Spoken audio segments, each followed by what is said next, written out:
गर्मी की छुट्टियों का प्लान बना रहे हैं लेकिन कंफ्यूज हैं कि मसूरी जाएं या नैनीताल। दोनों ही हिल स्टेशन बहुत खूबसूरत हैं, लेकिन समर में कौन सा बेहतर रहेगा ये जानना ज़रूरी है। इस वीडियो में हम कंपेयर करेंगे वेदर, क्राउड, व्यूज़, एक्टिविटीज़ और ओवरऑल एक्सपीरियंस, ताकि आप अपने लिए परफेक्ट समर डेस्टिनेशन चूज़ कर सकें। तो चलिए शुरू करते हैं मसूरी और नैनीताल का ये कंपैरिजन। नमस्कार दोस्तों, कैसे हैं आप सब। दोस्तों, अगर आप इस समर मसूरी या फिर नैनीताल का प्लान कर रहे हैं तो ये वीडियो आपके लिए बहुत हेल्पफुल होगा, क्योंकि मैं एक डिटेल्ड और कंप्लीट कंपैरिजन लाया हूँ मसूरी और नैनीताल का। आप इस कंपैरिजन को देखिए और खुद डिसाइड करिए कि आप इन दोनों में से किस जगह पर यात्रा करना प्रेफर करेंगे इस समर। मैं दोनों की डिटेल में आपको एक कंप्लीट कंपैरिजन दूंगा। मैंने इस पूरे वीडियो को 9 पॉइंट्स में कवर करने की कोशिश की है, तो चलिए बिना समय गवाए इस वीडियो को शुरू। अब आगे चलने से पहले एक चीज़ समझ लीजिए, ये जो आप फोटो देख रहे हैं ये मसूरी की देख रहे हैं, और ये जो दिख रहे हैं ये नैनीताल की देख रहे हैं। तो मसूरी की एक चीज़ समझ लीजिए, मसूरी जब आप जाएंगे तो देहरादून से आपको होके जाना पड़ता है मसूरी, और मसूरी की डिस्टेंस जो है देहरादून से वो 35 किलोमीटर है, ये मैंने अभी आपको बताया। साथ ही जो हाइट है इसकी करीब 2000 मीटर की हाइट पे मसूरी बसा हुआ है। ठीक, जो रेंज लगती है, जो पर्वत श्रृंखला है ये वाली, इसको बोलते हैं शिवालिक रेंज। शिवालिक रेंज लगती है ये। तो मसूरी के बारे में मतलब ओवरऑल ये चीज़ आप समझ सकते हैं कि 35 किलोमीटर देहरादून से है, हाइट इतनी है और रेंज ये लगती है। और नैनीताल में क्या है, नैनीताल की जो हाइट है वो करीब है 1938 मीटर। 1938 मीटर हाइट है। हाँ, एक चीज़ और जान लीजिए, ये कुमायूं रीजन का पार्ट है, कुमायूं रीजन का, जो मैंने भी आपको बताया। और ये वाला जो है ये गढ़वाल रीजन का है।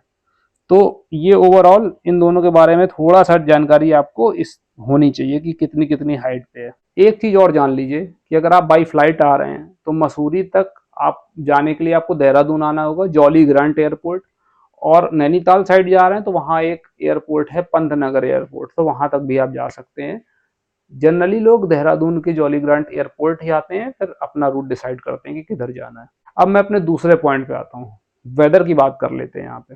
देखिए, समर्स में वेदर जो है यहाँ पे ठीक रहता है, ऑन एन एवरेज रहेगा।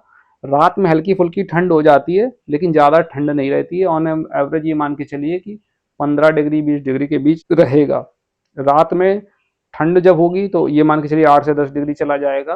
बारिश किसी भी समय हो सकती है। और हाँ, फॉग आपको जगह जगह देखने को मिलेगा। मसूरी में बेसिकली ज़्यादा देखने को मिलता है, क्योंकि मसूरी का थोड़ा सा हिली पार्ट हो जाता है, और नैनीताल में लेक्स रहती हैं। नैनीताल में जब हाइट पे जाएंगे आप, तब आपको फॉग देखने को मिलेगा।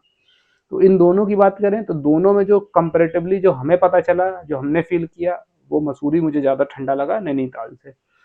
और मसूरी में आपको फॉग ज़्यादा देखने को, जब आप ओल्ड मसूरी साइड चले जाएंगे ना, लैंडोर साइड, तो और ज़्यादा ठंडा लगता है और फॉग वहाँ पे बहुत ज़्यादा लगता है। क्लाउड इंड मसूरी में एक जगह है, वो इसीलिए फेमस है क्योंकि वहाँ से पूरे क्लाउड्स ही दिखते हैं। तो फॉग मसूरी का बहुत ज़्यादा है। कभी कभी तो ऐसा होता है कि इतना क्लाउड आ जाता है कि पूरी रोड दिखाई नहीं देती है, मसूरी की जो मॉल रोड है वो तक नहीं दिखती है। तो ये है मसूरी का थोड़ा सा सीन। और नैनीताल, नैनीताल में भी है, होता है ऐसा, लेकिन जब आप काफ़ी हाइट पे जाएंगे तब होगा। लेक के किनारे ऐसा नहीं होता है। तो जो नैनीताल बसा है उतना ज़्यादा नहीं होता, होता वहाँ भी है। अब मैं अपने थर्ड पॉइंट पे आता हूँ, क्राउड की बात कर लेते हैं। देखिए, समर में पीक सीजन होता है, चाहे वो नैनीताल हो चाहे वो मसूरी हो, और दोनों ऑलमोस्ट फुल रहते हैं, बहुत क्राउडेड रहता है। लेकिन इन दोनों में क्राउडेड जरूर रहता है, लेकिन एक इसमें एडवांटेज ये है कि अगर आप मसूरी जा रहे हैं या नैनीताल जा रहे हैं तो आप इन दोनों जगहों पे मेन जगह ना रुक के थोड़ा सा आगे या कुछ आसपास के हिल स्टेशन देखें, तो वो लेस क्राउडेड होते हैं, कम लोग जाते हैं, शांति ज़्यादा होती है और बहुत खूबसूरत जगह होती है। जैसे मसूरी अगर आप जाएं तो मसूरी ज़्यादा क्राउडेड है तो आप धनौल्टी निकल जाइए, बहुत कम लोग जाएंगे, और जो जाएंगे वो रिटर्न आ जाते हैं मसूरी। आप रुकिए जाके धनौल्टी में, बहुत अच्छा फील होगा। इतनी ग्रीनरी आपको देखने को मिलेगी, इतनी शांति मिलेगी, इतना अच्छा इन्वायरमेंट मिलेगा जो आपको मसूरी में हो सकता है ना मिले। ऐसे ही नैनीताल में, नैनीताल आप जाएंगे तो बहुत क्राउडेड रहेगा, बहुत भीड़ रहेगी, अच्छा लगेगा लेकिन बहुत ज़्यादा। और होटल्स के रेट भी दोनों जगह ओवर चार्ज कर लेते हैं भीड़ की वजह से। तो आप नैनीताल जैसे गए तो आप मुक्तेश्वर निकल जाइए या रानी खेत निकल जाइए। तो आसपास अगर जगह कवर करेंगे तो वहाँ पर लेस क्राउडेड रहता है, इसलिए आपको शांति भी मिलेगी, ग्रीनरी ज़्यादा देखने को मिलेगी, अच्छा एनवायरनमेंट मिलेगा। तो आपकी ट्रिप जो है काफ़ी अच्छी हो जाएगी। पीक सीजन में ये दोनों ऑलमोस्ट फुल रहते हैं समर्स में, तो भीड़ बहुत ज़्यादा मिलेगी नो डाउट। लेकिन अगर आप उसको पे करने के लिए और उसके लिए रेडी हैं तो कोई दिक्कत नहीं है, आपको गर्मियों में भी अच्छा लगेगा, लेकिन थोड़ा ओवर प्राइस्ड हो जाएगी सब चीज़ें। इसमें भी एक चीज़ समझिए कि अगर आप फैमिली के साथ ट्रैवल कर रहे हैं तो लोग प्रेफर करते हैं कि मसूरी जाना मेन जगह और नैनीताल जाना मेन जगह, लेकिन अगर आप सोलो या फ्रेंड्स के साथ ट्रैवल कर रहे हैं तो फिर आप धनौल्टी और इसका भी कंसीडर कर सकते हैं, मुक्तेश्वर वगैरह का, आपकी ट्रिप इन्हेंस हो जाएगी। और अगर फैमिली के साथ भी जाना चाहें तो भी जा सकते हैं, कोई इशू नहीं है। अब मैं अपने फोर्थ पॉइंट के बारे में आता हूँ कि मसूरी और नैनीताल में कौन कौन सी ऐसी फेमस जगह है जो हमें जरूर देखनी चाहिए। सबसे पहले बात करते हैं मसूरी की। जब आप मसूरी जाएं तो सबसे पहली जगह जो बहुत फेमस है वो है कैंपटी फॉल। लोग जाते ही हैं देखने, 15 से 16 किलोमीटर दूर है। आप स्कूटी वगैरह हायर करके भी जा सकते हैं, लेकिन मॉर्निंग में जाइएगा, क्योंकि दोपहर में जाएंगे या लेट जाएंगे तो बहुत जाम मिलता है रास्ते में, भीड़ भी बहुत ज़्यादा मिलेगी, आपको उतना मज़ा नहीं आएगा। लेकिन अगर आप मॉर्निंग में जाएंगे 6-7 बजे 8 बजे, बिल्कुल भीड़ नहीं मिलेगी, रास्ते भी अभी आपको अच्छा लगेगा, वहाँ भी लेस क्राउडेड होगा, तो आपको मज़ा आएगी। तो कैंपटी फॉल जाइए आप, वहाँ की मॉल रोड देखिए मसूरी की। गन हिल जाइए, गन हिल थोड़ा सा रोपवे से लेके होके जाना पड़ता है, तो वहाँ पर टॉप का एरिया, वहाँ से व्यू बहुत अच्छा आता है गन हिल से। गन हिल जाइए। लैंडोर, ओल्ड मसूरी का एरिया है लैंडोर, काफ़ी फेमस जगह है, जहाँ मैंने बताया आपको बहुत सारा फॉग देखने को मिलेगा। लाल टिब्बा जाइए, लैंडोर में ही चर्च एक फेमस है, वहाँ जाइए। रस्किन बॉन्ड का घर भी, जहाँ रुकते थे रस्किन बॉन्ड, वो भी बहुत फेमस है, वहाँ जा सकते हैं आप। साथ ही साथ मसूरी के अंदर ही क्लाउड इंड जा सकते हैं, जॉर्ज एवरेस्ट का हाउस है, वहाँ जा सकते हैं। काफ़ी जगह देखने लायक है। साथ ही तिब्बतन मार्केट है मसूरी में, बहुत फेमस तिब्बतन मार्केट है, तो ये सब आप देख सकते हैं। जबकि नैनीताल में आप क्या कर सकते हैं कि नैनी लेक देखेंगे सबसे पहले, तो आप मॉल रोड घूमेंगे नैनीताल की। नैना देवी का मंदिर आप देख सकते हैं।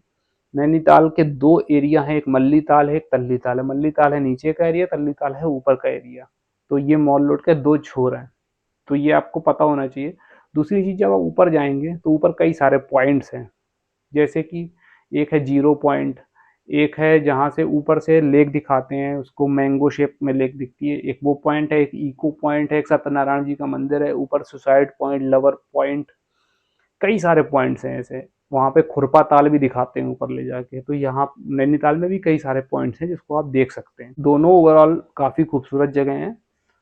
इन सब जगहों के बारे में आपको, वहाँ अगर आप जा रहे हैं तो पहले डिसाइड कर लीजिए और नोट कर लीजिए कि इन जगहों को हमें घूमना है वहाँ पे। तो डिसाइड करिए किस जगह पे जाना है और किन किन जगहों को घूमना है। अब मैं अपने फिफ्थ पॉइंट पे आता हूँ। देखिए, मसूरी जो फेमस है वो अपनी ग्रीनरी के लिए बहुत फेमस है।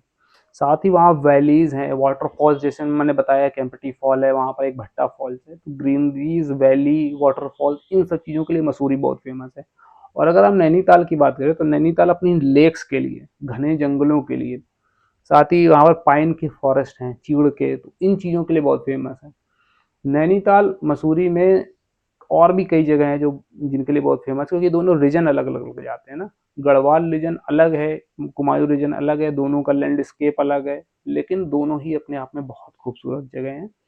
तो अगर आप मसूरी जाएं या फिर नैनीताल जाएं, पहले से एक काम करें, पहले चेक करें कि कितना ओवर क्राउडेड है, क्या प्राइस चल रहा है उसका, वहाँ पर टैक्सी के क्या क्या रेट्स देने पड़ेंगे अगर आप वहाँ पे हायर करते हैं टैक्सी, या फिर स्कूटी लेते हैं या बाइक लेते हैं, और मसूरी में क्या क्या रेट्स हैं, इन सबको पहले से इन्फॉर्मेशन आप नोट करिए। उसके बाद ही डिसाइड करिए इन दोनों जगहों में आपको किस जगह ट्रैवल करना है।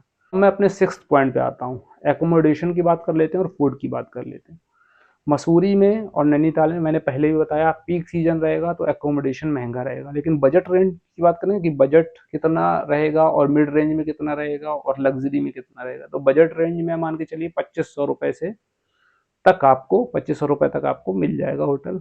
मिड रेंज की बात करें तो 3500 से 4000, और उसके लग्जरी में तो आप कितना भी लग्जरी 7-8 हज़ार 10 हज़ार भी जा सकते हैं, मिलेंगे ऐसे होटल, दोनों जगह मिलेंगे। मसूरी में भी लग्जरी मिलेगा, नैनीताल में भी लग्जरी होटल और बजट होटल दोनों मिलेंगे। फूड की बात करें तो मसूरी में और नैनीताल में दोनों जगह का फूड एक ही जैसा है, ज़्यादा कोई बहुत बड़ा डिफरेंस नहीं है, क्योंकि पहाड़ी फूड एक तो दोनों जगह मिलेगा। दूसरी चीज़, मसूरी में एक चीज़ है कि तिब्बतन मार्केट है, तो तिब्बतन फूड भी आपको देखने को मिलता है। नैनीताल में क्या है, नैनीताल में है तो पहाड़ी लोग मिलेंगी, लगभग लगभग सेम चीज़ें, लेकिन जनरली कुमायूं रीजन का जो फूड फेमस है, लोकल फूड जो, वो आपको देखने को मिल सकता है नैनीताल में जनरली, लेकिन वैसा ही है, ज़्यादा कोई मेजर डिफरेंस नहीं है फूड में। अब मैं अपने लास्ट पॉइंट पे आता हूँ, लोकल कल्चर कैसा है वहाँ का। देखिए नैनीताल की बात करें तो वहाँ पर बड़ा बाजार करके एक बहुत फेमस जगह है, वो लोकल मार्केट ही है। बहुत ज़्यादा वहाँ पर सुवेनियर शॉप्स और ये सब हैं, जहाँ पर लोग कैंडल वगैरह और पाइन के कुछ गिफ्ट वगैरह लेते हैं। अब मसूरी की बात करें, मसूरी में तिब्बतन इफेक्ट बहुत ज़्यादा है, क्योंकि दलाई लामा सबसे पहले मसूरी में ही आके रुके थे। तो यहाँ पर तिब्बतन लोग भी हैं, आज भी हैं, और यहाँ पर तिब्बतन इफेक्ट भी है। इसलिए यहाँ पर जो सुवेनियर शॉप्स आप जाएंगे या कुछ देखेंगे एंटीक आइटम, उसमें तिब्बतन एस्पेक्ट ज़्यादा है। यहाँ पर एक हैप्पी वैली भी है, जहाँ पर आज भी तिब्बतन लोग रहते हैं और लोग उसे देखने जाते हैं। तो इन दोनों जगहों में लोकल कल्चर में, मार्केट में बस यही डिफरेंस है। Thanks for your support.